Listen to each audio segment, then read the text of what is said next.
Bonjour à tous. Aujourd'hui, deuxième partie du rocher de Roquebrune. Donc, je me rends actuellement sur son point le plus haut, qui est à 373 mètres d'altitude. Donc, c'est vrai qu'il n'est pas très haut, mais c'est un rocher qui est très imposant. Il est magnifique de par ses couleurs. Et je vous montre tout ça en images. Allez, c'est parti, suivez-moi.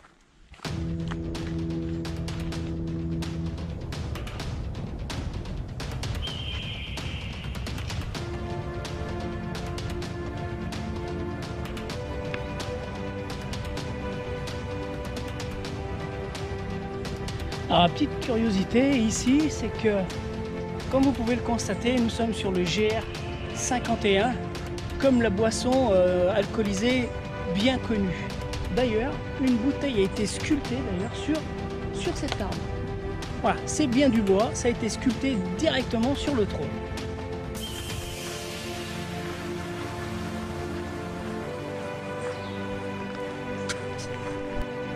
Alors, je me suis détourné de mon parcours de 10 mètres, pas plus, pour venir chercher ce vieux pont, très vieux. Je ne sais pas de quelle année il date.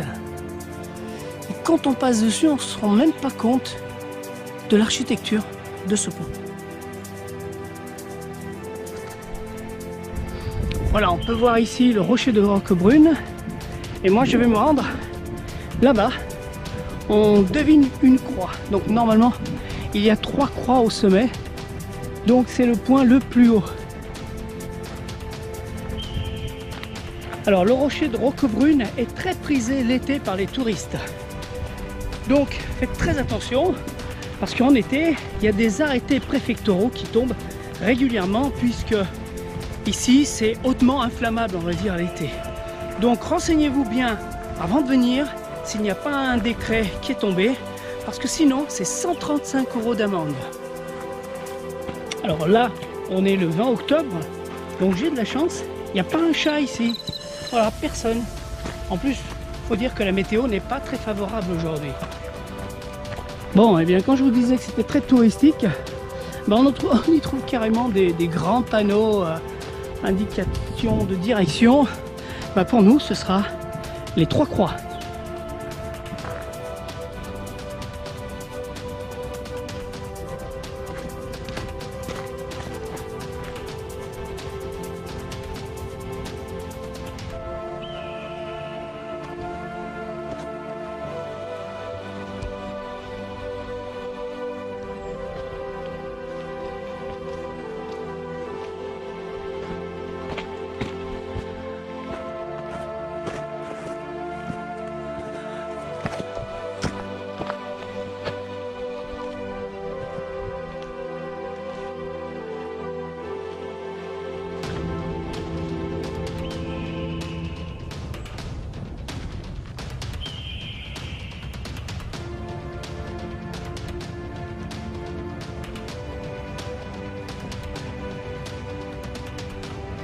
Bon, bah, au début, la randonnée commence vraiment tout doucement à grimper progressivement.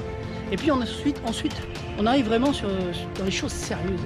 Notamment ici, qui ressemble un petit peu à un chaos que l'on retrouve dans les hautes montagnes. C'est pour ça que je dis que ce rocher est vraiment surprenant. On y retrouve un environnement de montagne.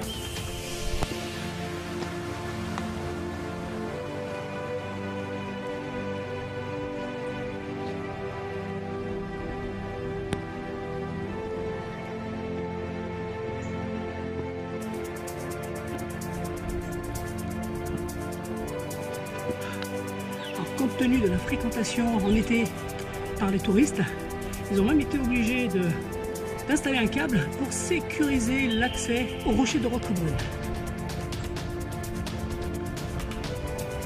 Alors, on ne saurait tarder à arriver aux 3 croix. Et voilà. Un câble encore pour y accéder.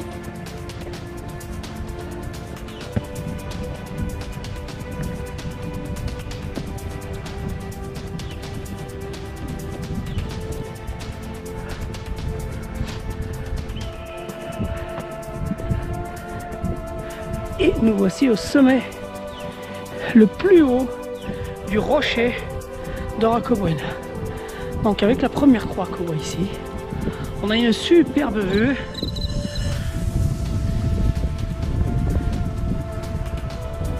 Bon, le soleil manque à l'appel et ça valait le coup de venir quand même.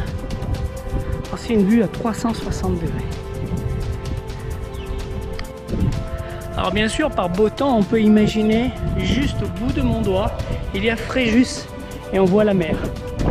Donc c'est à refaire par beau temps. Alors on peut y voir ici une plaque avec la signification de ces trois croix. Donc les rochers des trois croix. Pour chacune de ces croix, le sculpteur Bernard Venet a choisi de rendre hommage aux trois artistes majeurs de l'histoire de l'art. Il s'est inspiré de célèbres crucifixions peintes au XIVe, XVe et XVIe siècle. Le chef-d'œuvre de Giotto, Grunewald et le Greco. Avec ici toutes les dates de ces trois artistes. Alors ici en contrebas, on peut voir le lac de l'Arena. Plus loin là-bas, l'autoroute. Donc de ce côté, c'est Aix-en-Provence et par ici, c'est Nice et Cannes. On voit aussi le courant d'eau qui s'appelle l'Argent. D'où le nom d'ici, la petite commune de Puget-sur-Argent. Et ici, Roquebrune-sur-Argent.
Et voilà, depuis ce beau rocher de Roquebrune-sur-Argent, et je suis sûr que beaucoup d'entre vous sont passés sur l'autoroute là juste en contrebas, en admirant ce beau rocher. La prochaine fois que vous repasserez là, vous penserez à moi. Je suis monté par le sud-est et j'aurais pu repartir par le sentier nord. Sauf que la météo n'est pas très bonne, il est maintenant 16h30. Il va faire nuit à 19h, donc je ne vais pas prendre de risque. Je le garde pour une prochaine fois. Il faut toujours en garder un petit peu sous le pied. Hein. Ça peut être meilleur puisque je vais essayer de revenir par beau temps pour essayer de voir la mer qui se trouve là-bas. Donc je vous dis à très bientôt. Cette randonnée est maintenant terminée puisque je vais rentrer par le même chemin. Et je vous dis à très bientôt pour d'autres aventures. Ciao, ciao!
Yo.